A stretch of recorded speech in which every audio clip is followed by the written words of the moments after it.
Let us begin first with the prayer. Class President, please lead the prayer.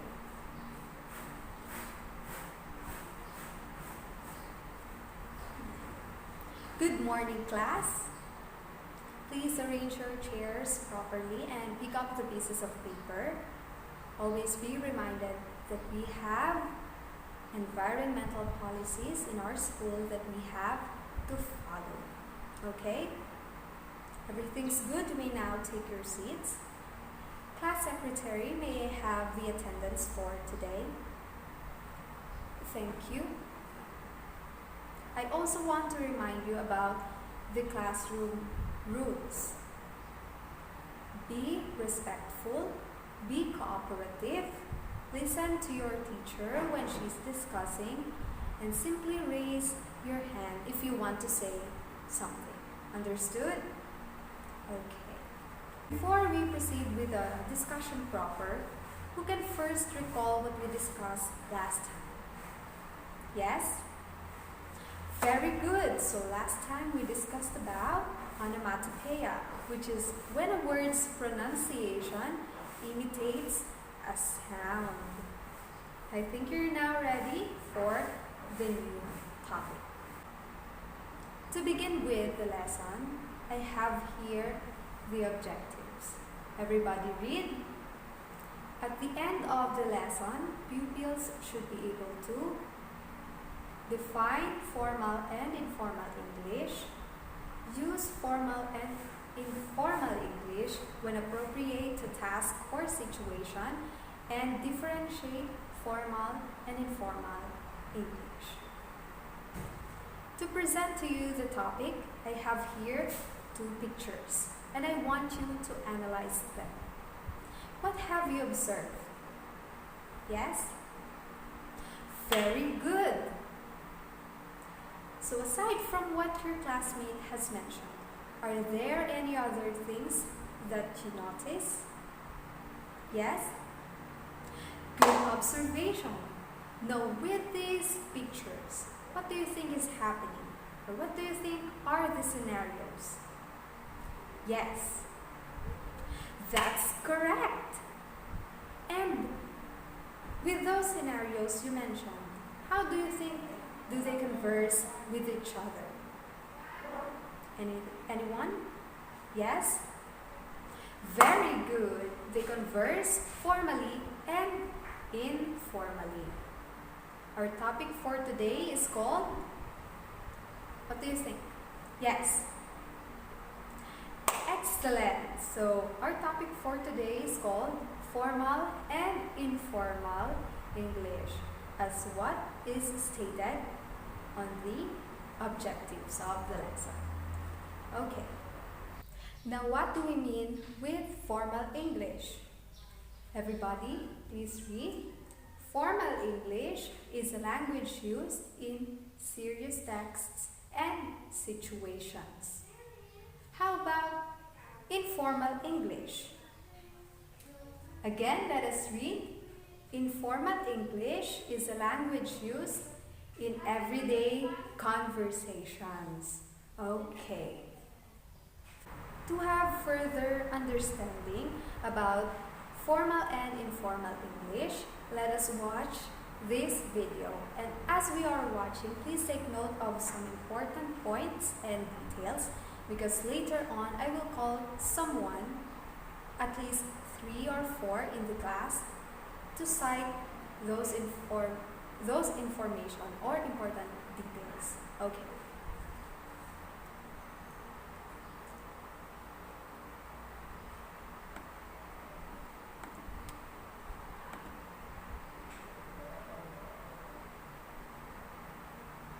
Good morning, pleased to meet you. I'm Felicity Formal. I'm quite complex, and I take on more serious topics in a direct way.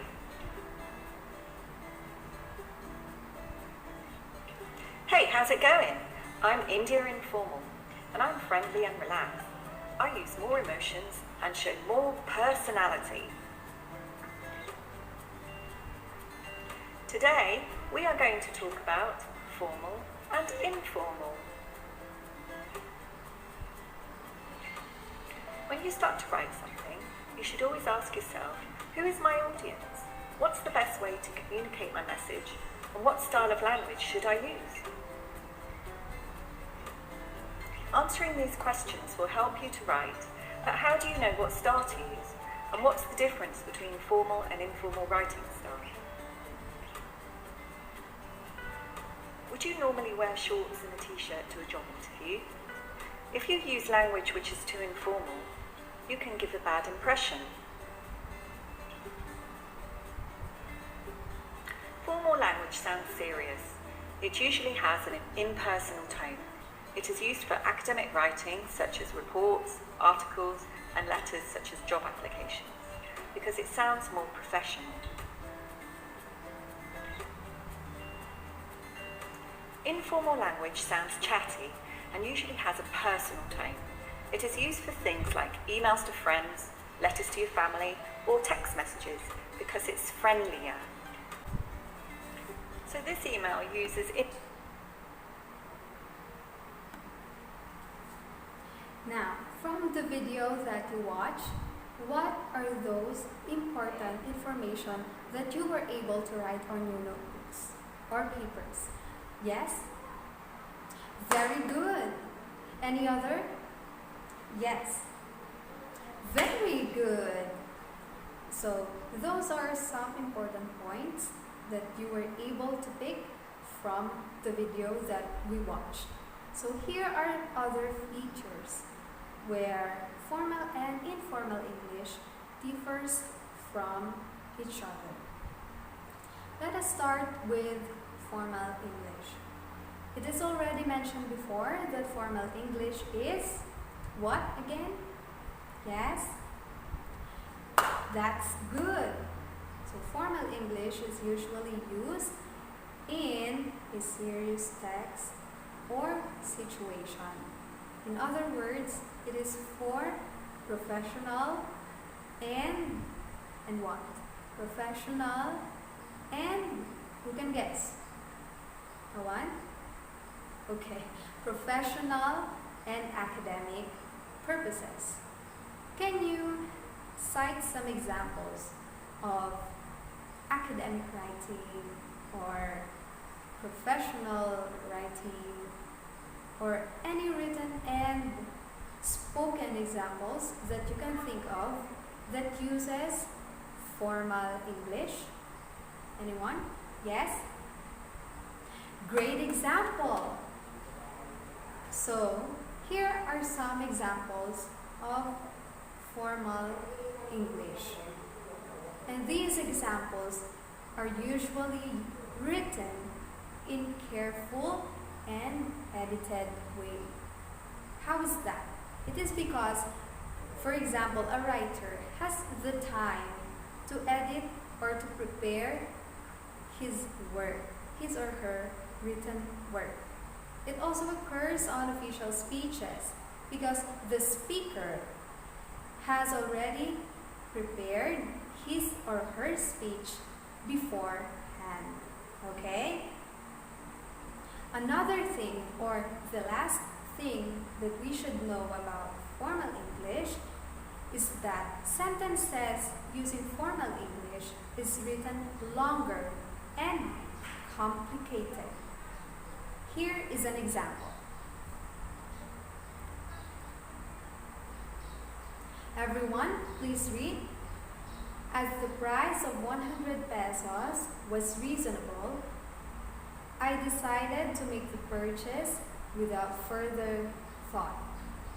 You can notice that the sentences are written directly and clearly, just like what the video stated earlier, that formal English or writing formal English is in a precise way, in a clear way, and a direct way. Now let's move on to informal English. Again, it is already mentioned before that informal English is, yes? Very good. And we can cite some examples of informal English. Yes. Very good again. So you guys had given me good examples so far for informal English. And here are some examples that I have written in the presentation. And since informal English is for casual use or for everyday use, informal English is improvised and sloppy. Why is that?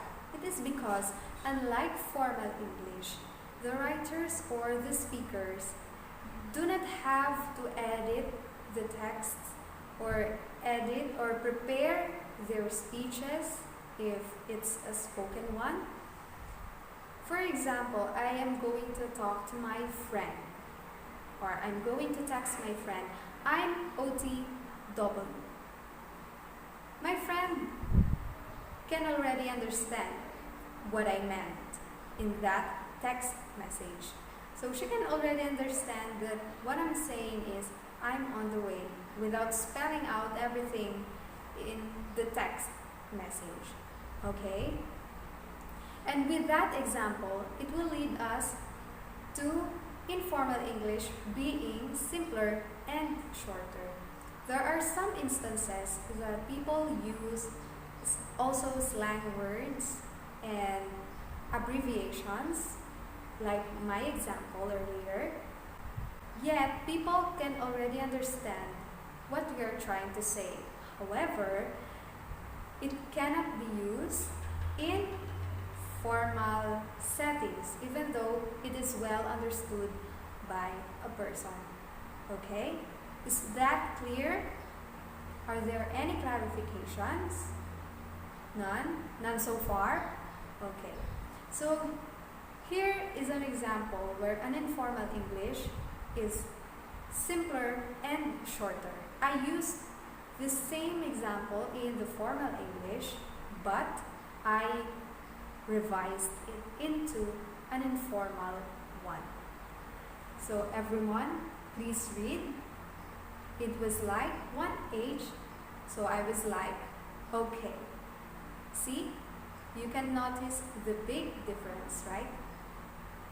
It is shorter and simpler, yet people can easily understand what the person is trying to say. However, again, it is only used for casual conversations or everyday conversations and cannot be used in formal or serious settings or serious texts. Is that clear? Okay. Let us now proceed to a group activity. I will divide the class into two or three rather. This one will be group 1, group 2, and group 3. Each of you will be given a specific task to work on. For group 1, you will give the proper abbreviation form of the following words. Group 2, you will give 5 formal letter expressions. And for group 3, excuse me, you have to give the meaning of the slang words presented. You have 10 minutes to work on with your group mates and 5 minutes to present your work in front. Okay? Let us start now. Time is up. Can we have group 1 to present their work? Very good. How about group 2? Excellent. And last but not the least, group 3. Good job, everyone. Please give yourselves a round of applause because you all did great today. Again, when do we use formal English? Yes? Very good. And how about informal English? Yes. Very good. Now get 1/4 sheet of paper and copy these. This will serve as your quiz for today. You have 3 minutes to answer and then pass the papers afterward, because I will be the one who will check and record your scores. Let's start now.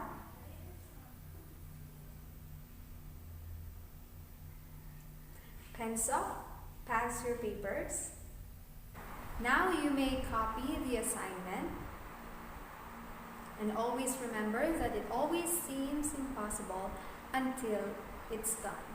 Keep working hard to achieve your dreams and your goals, and let's see each other next meeting. Goodbye, class.